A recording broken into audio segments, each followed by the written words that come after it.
In accordance with Standing Order 43, the time for members' statements. Give the call to the Honourable the Prime Minister. Thank you, Mr Speaker.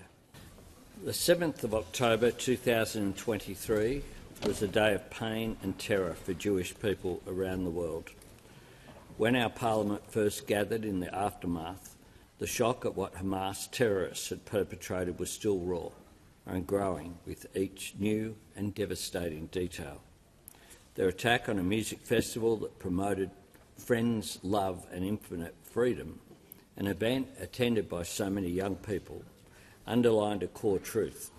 Hamas stands in opposition to all humanity and all that we value as human beings. 2 years on, we remember those who were lost on that day, the largest loss of Jewish life on a single day since the Holocaust. Over 1,200 lives taken without mercy. We remember Australian Galit Carbone, who was tragically among them. Galit's brother, Danny Meishner, joins us in the gallery today, and I'll meet with him tomorrow. I say to him, we hold you in our hearts. We also hold in our hearts all who are still being held hostage, those who remain alive and those who, tragically, not only had their freedom stolen from them, but their lives as well. We stand with their families and with all those who wait. We stand with all those who endure loss. We stand with all those who endure hope, all who have had to hold this 2-year vigil, which must feel like an eternity. And even now, as President Trump presents us with an opening to peace, we owe it to all of them to never forget what was done. Hamas sought to kill and to terrify. They planned a nightmare of scarcely comprehensible cruelty and made it a reality. The Australian government stands with Jewish people around the world who feel the cold shadow of history's darkest chapter in any act of anti-Semitism. We will always stand against anti-Semitism, as should everyone. We must break this cycle of violence and build something better. Australia has consistently been part of the international pressure for a ceasefire in Gaza, the return of the hostages, for aid to flow and a two-state solution. Australia welcomes President Trump's plan to bring peace to Gaza after almost 2 years of conflict and a devastating loss of civilian life, a plan that calls on Hamas to lay down its arms and to immediately release all remaining hostages. In our original motion here in 2023, carried with the support bipartisanly of both parties of government or potential government, we explicitly recognise that Hamas does not represent the Palestinian people nor their legitimate needs and aspirations. We have never wavered from that stance. That is the only path to enduring peace and security in the Middle East, a future without Hamas and a future that encompasses two states, a state of Israel and a state of Palestine, living side by side within internationally recognised borders and recognising each other's right to live in peace and security. That is the possibility of the future that is before us. It is our duty to do everything in our power to seize it. October 7 has rent the world apart.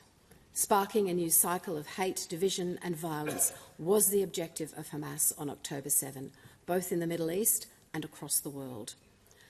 I wish that today, as we mark this dark milestone, I could reflect on the strength of Australia's response. I wish I could be able to say that Australia did all it could to help release the hostages, end the violence and dismantle the terrorist group Hamas. Yet to do so would be a lie. To our great shame, under the leadership of the Albanese Labor government, Australia has not stood with the people of Israel nor with the United States as they have sought to dismantle Hamas and establish the conditions for peace. To our great shame, the Albanese Labor government dragged its feet, listing Iran's Islamic Revolutionary Guard Corps as a terrorist organisation. 2 years on, we stand apart from our friends in this time of their greatest need. 2 years on, Australia has failed to stand firm in the face of terror. Australia has been lauded by Hamas and condemned by Israel and by the United States. Australia could have stood firm, and to their great credit, millions of Australians have. But those Australians and our Jewish community have been failed by their government. We have allowed hate to take root onto our streets and into our communities. As homes still smouldered in Israel, here in Australia, protesters hijacked a vigil at the Sydney Opera House with cries of "Where's the Jews?" As Jewish Australians sought to find solace in their moment of grief, they were confronted by hate. In the years since, the tide of anti-Semitism has risen across Australia. We see it in the armed guards that stand at Jewish childcare centres, and we have seen it in the Jewish businesses that have been boycotted and harassed, and in the synagogues and businesses that have been firebombed. We see it in the horrific anti-Semitic terror attack in recent days in Manchester too. We see it in the hateful graffiti sprayed in Fitzroy this morning. I make this clear to all Australians. Hamas is a listed terrorist organisation.